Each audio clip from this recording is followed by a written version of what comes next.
Hi ఫ్యామ్, let's make bagara rice. దానికోసం ముందుగా ప్రిపరేషన్స్ వచ్చేసి అల్లం వెల్లుల్లి పేస్ట్. దీన్నైతే మెత్తగా మిక్సీ పట్టకుండా దంచుకున్నాము. అండ్ వెజ్జీస్ మొత్తాన్ని కట్ చేసుకొని ఒక పెద్ద అంటే మీకు రైస్ కంటెంట్కి సరిపోయేంత బాండీ అయితే పెట్టుకొని దానిలో వెజ్జీస్ అన్నీ యాడ్ చేసుకోండి. గీ ఉంటే ఈ రెసిపీ సూపర్గా వస్తుంది గైస్, అదిరిపోతుంది. మీరు కూడా గీతో అయితే ట్రై చేయండి. అండ్ నెక్స్ట్ వెజ్జీస్ మొత్తం యాడ్ చేసి కొంచెం సాల్ట్ వేసి మూత అయితే పెట్టేయండి, మగ్గుతుంది. ఈ బుడ్డ చూసారా, అందితే నేనే వంట చేస్తాను అన్నట్టు చేస్తుంది, కానీ అందట్లేదు కాబట్టి సరిపోయింది, వంట బాగా వస్తుంది. అండ్ కొత్తిమీర, పుదీనా ఇవన్నీ అయితే యాడ్ చేసేసాము.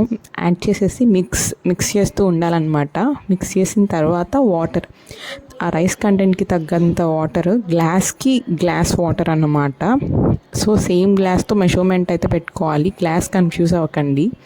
అండ్ ఆ వాటర్ కొంచెం బాయిల్ అయిన తర్వాత బియ్యం కూడా వేసేస్తున్నాము అందులో. అండ్ నెయ్యి, ఇంకొంచెం గీ అయితే వేస్తున్నాను.